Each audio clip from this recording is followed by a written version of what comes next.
Thank you ma'am. ನಮ್ಮ ಸ್ಟೋರ್ಗೆ ಇದೇ ತರ ಬರ್ತಾ ಇರಿ, ಒಳ್ಳೆ ಜ್ಯುವೆಲ್ರಿ ಸೆಲೆಕ್ಟ್ ಮಾಡ್ತಾ ಇದ್ದೀರಾ. Thank you ma'am. Thank you ma'am. ಒಳ್ಳೊಳ್ಳೆ ಕಲೆಕ್ಷನ್ ಇಟ್ಟಿದ್ದೀರಾ, ತುಂಬಾ ಚೆನ್ನಾಗಿದೆ. ನೆಕ್ಸ್ಟ್ ಟೈಮ್ ಬರುವಾಗ ನನ್ನ ಫ್ರೆಂಡ್ಸ್ನೆಲ್ಲ ಕರ್ಕೊಂಡು ಬರ್ತೀನಿ. Okay ma'am. ಮ್ಯಾಮ್ ಇದು ಯಾವ ತರ ಮೇಂಟೆನೆನ್ಸ್ ಮಾಡ್ಬೇಕು ಅಂತ ಗೊತ್ತಿಲ್ಲ. ಹಾ ಮ್ಯಾಮ್, ನೋಡಿ ನಾವು ಪ್ಯಾಕ್ ಮಾಡಿ ಕೊಡುವಾಗ ಹೆಂಗ್ ಕೊಟ್ಟಿರ್ತೀವಿ, ನೀವು ಅದೇ ತರ ಮೇಂಟೆನೆನ್ಸ್ ಮಾಡ್ಬೇಕು. ಇದೇ ತರ ಪ್ಲಾಸ್ಟಿಕ್ ಕವರ್ಗೆ ಹಾಕಿ, ಇದೇ ತರ ಪ್ಲಾಸ್ಟಿಕ್ ಬಾಕ್ಸ್ಗೆ ಅದನ್ನ ಇಟ್ಟು ಏರ್ ಟೈಟ್ ಮಾಡಿ ನೀವು ಇಡ್ಬೇಕಾಗುತ್ತೆ. ಆಫ್ಟರ್ ಯೂಸ್ ಇದೆಲ್ಲ ಡೈಲಿ ಯೂಸ್ಗೆ ಆಗಲ್ಲ. ನೀವು ಫಂಕ್ಷನ್ಗೆ ಹಾಕೊಂಡ್ ಹೋಗ್ತೀರಾ, ತಗೊಂಡ್ ಬರ್ತೀರಾ, ಅದೆಲ್ಲ ಸ್ವೆಟ್ ಆಗಿರುತ್ತೆ ಒಡವೆ ಎಲ್ಲ. ಅದನ್ನೆಲ್ಲ ಒಂದು ಡ್ರೈ ಕ್ಲಾತ್ ತಗೊಂಡು ವೈಪ್ ಮಾಡ್ಬಿಟ್ಟು ಮತ್ತೆ ಇದೇ ತರ ನೀವು ಸ್ಟೋರ್ ಮಾಡಿಟ್ರೆ ಪಾಲಿಶ್ ತುಂಬಾ ದಿನ ಬಾಳಿಕೆ ಬರುತ್ತೆ. ಜೊತೆಗೆ ನೀವು ಪರ್ಫ್ಯೂಮ್ ಹಾಕೋದು, ಒಡವೆ ಹಾಕೊಂಡ್ಮೇಲೆ ಪರ್ಫ್ಯೂಮ್ ಹಾಕೊಳ್ಳೋದು, ಡಿಯೋಡ್ರೆಂಟ್ ಹಾಕೊಳ್ಳೋದು ಮಾಡಬಾರ್ದು.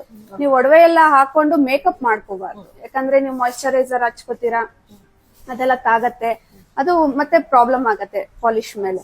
ನೀವು ಮೇಕಪ್ ಎಲ್ಲ ಆದ್ಮೇಲೆ ಒಡವೆ ಹಾಕೋಬೇಕು, ಅದು ಒಂದು ನೆನ್ಪಿರ್ಲಿ.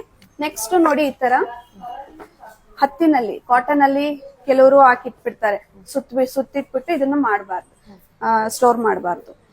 ನೆಕ್ಸ್ಟ್ ಈ ತರ ನಮ್ಮ ಗೋಲ್ಡ್ ಒಡವೆಗೆ ಕೊಡ್ತೀವಿ ನೋಡಿ ಬಾಕ್ಸ್ಗಳು, ಈ ತರದ್ರಲ್ಲೆಲ್ಲ ವೆಲ್ವೆಟ್ ಬಾಕ್ಸ್ಗಳಲ್ಲಿ ಸ್ಟೋರ್ ಮಾಡಬಾರ್ದು. ಪಾಲಿಶು ಬೇಗ ಕಪ್ಪಾಗ್ಬಿಡತ್ತೆ. ನಾವ್ ಹೆಂಗ್ ಕೊಟ್ಟಿರ್ತೀವೋ ನೀವು ಹಂಗೆ ಸ್ಟೋರ್ ಮಾಡಿದ್ರೆ ತುಂಬಾ ದಿನ ನಿಮ್ಗೆ ಬಾಳ್ಕೆ ಬರುತ್ತೆ. Thank you ma'am. ಇಷ್ಟೊಂದು ಇನ್ಫಾರ್ಮೇಶನ್ ಕೊಟ್ಟಿದ್ದು ನಮ್ಗೆ ಯಾರಿಗೂ ಗೊತ್ತಿರ್ಲಿಲ್ಲ, ಆದ್ರೆ ತುಂಬಾ ಚೆನ್ನಾಗಿ. Thank you ma'am. ನೀವು ಅಷ್ಟೇ ಗ್ರಾಹಕರೇ, ನೆಕ್ಸ್ಟ್ ನಾನು ಏನ್ ಹೇಳಿದೀನಿ ನೀವು ಅದೇ ತರ ಮೇಂಟೈನ್ ಮಾಡಿದ್ರೆ ಸಿಲ್ವರ್ ಜ್ಯುವೆಲ್ನ ತುಂಬಾ ದಿನ ಪಾಲಿಶ್ ಬಾಳಿಕೆ ಬರುತ್ತೆ. ನಮ್ಮ ಸ್ಟಾಫು ತುಂಬಾ ಜನಕ್ಕೆ ಹೇಳಿ ಕಳಿಸಿರ್ತಾರೆ, ಕಾಟನ್ ಅಲ್ಲಿ ಇಡಬಾರ್ದು ಅಥವಾ ಓಪನ್ ಆಗಿ ಹಂಗೆ ಬಿಡಬಾರ್ದು, ಇಟ್ಟು ಇದರ ಒಡವೆ ಬಾಕ್ಸ್ ಗಳಲ್ಲಿ ಇಡಬಾರ್ದು ಅಂತೆಲ್ಲ ಹೇಳಿರ್ತಾರೆ. ಆದ್ರೂ ಕೆಲವರು ಇದೇ ತರ ಇಟ್ಟಿರ್ತಾರೆ, ನಮ್ಗೆ ಹೇಳೇ ಇಲ್ಲ ಅಂತಾರೆ. ದಯವಿಟ್ಟು ಆತರ ಮಾಡಬೇಡಿ. ನಾನು ಏನ್ ಹೇಳಿದೀನಿ ಅದೇ ತರ ಸ್ಟೋರ್ ಮಾಡಿ, ಪಾಲಿಶ್ ಜಾಸ್ತಿ ದಿನ ಬರುತ್ತೆ. Thank you.